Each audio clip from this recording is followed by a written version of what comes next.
सरहदों पर बहुत तनाव है क्या? कुछ पता करो, चुनाव है क्या? राहत इंदौरी साहब का ये शेर आज के राजनीतिक दौर में बड़ा ही मौजू है, क्योंकि आज की राजनीति किसी जंग से कम नहीं।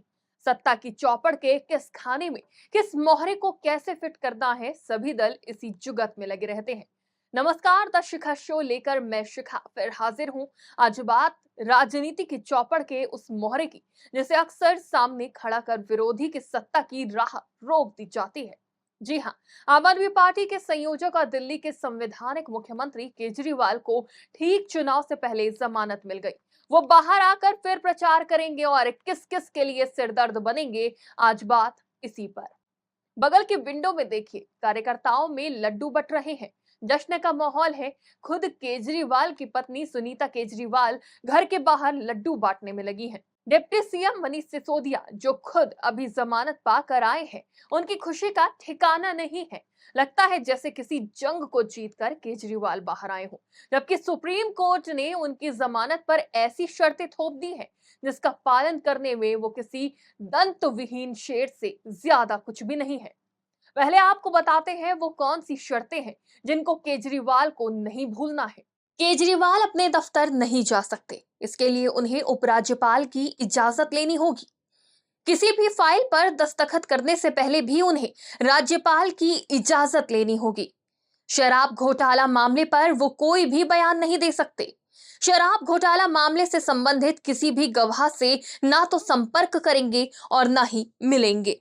सुप्रीम कोर्ट की इन शर्तों से साफ है कि केजरीवाल को जमानत तो मिल गई, लेकिन उनके हाथ बांध दिए गए हैं। अब यहाँ पर इस जमानत की टाइमिंग पर भी नजर डालना बहुत जरूरी है। दरअसल केजरीवाल को जमानत ऐसे समय पर मिली है जब हरियाणा में प्रचार जोरों पर है और आम आदमी पार्टी सभी सीटों पर अपने प्रत्याशियों की घोषणा कर चुकी है। मतलब साफ है, केजरीवाल एक तरफ तो इंडी गठबंधन का हिस्सा है और दूसरी तरफ उसी इंडी गठबंधन के प्रमुख घटक कांग्रेस के खिलाफ जमकर प्रचार करेंगे। यानी वो हरियाणा में बीजेपी को कम, कांग्रेस को ही नुकसान पहुंचाने का काम करेंगे। इसके पहले भी जब केजरीवाल को जमानत मिली थी, उस समय आम चुनाव चल रहे थे और कोर्ट ने उनको सिर्फ प्रचार के लिए ही जमानत दी थी, जिसका उन्होंने भरपूर फायदा उठाया था। लेकिन अब हरियाणा और दिल्ली के चुनाव से पहले केजरीवाल की जमानत से जितना दुख बीजेपी को नहीं हुआ, उससे ज्यादा दुखी कांग्रेस नजर आ रही है।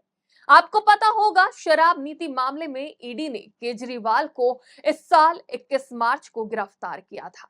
ईडी ने उनसे 10 दिन तक पूछताछ की थी। इसके बाद उन्हें 1 अप्रैल को न्यायिक हिरासत में तिहाड़ जेल भेज दिया था।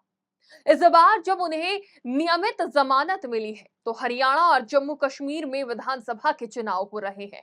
अरविंद केजरीवाल का पैतृक घर हरियाणा के हिसार के खेड़ा में है।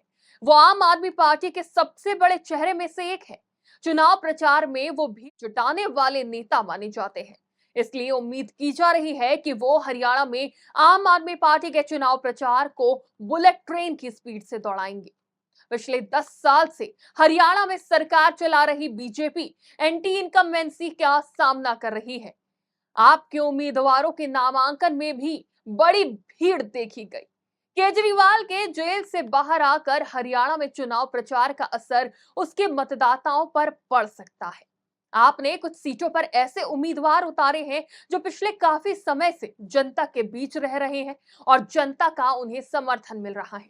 ऐसी 7 से 8 सीटें बताई जा रही हैं जहां आम आदमी पार्टी के उम्मीदवार अच्छी स्थिति में हैं। इन सीटों पर अरविंद केजरीवाल का चुनाव प्रचार परिणाम को बदल भी सकता है। वहीं दूसरी तरफ जब से अरविंद केजरीवाल गए हैं, तभी से वो विक्टिम कार्ड खेलने में लगे हुए हैं। वो लगातार ये संदेश दे रहे हैं कैसे बीजेपी का शीर्ष नेतृत्व उनके खिलाफ साजिश करने में लगा हुआ है।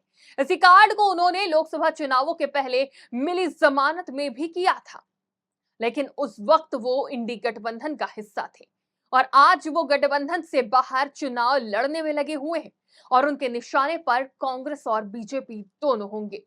उन्हें इस बात का भी जवाब देना होगा कि अगर वो केंद्र में इंडी के सहयोगियों से इत्तेफाक रखते हैं, तो राज्यों में उनके खिलाफ कैसे हैं। फिलहाल ये राजनीति का खेल है और इसके लिए बशीर बद्र साहब का एक शेर बहुत याद आता है। हर आदमी में होते हैं 10-20 आदमी, जिसको भी देखना हो कई बार देखना। कल फिर मिलेंगे एक और दिशा शो के साथ। तब तक आप अपना ख्याल रखिए। मुझे दीजिए इजाजत। नमस्कार।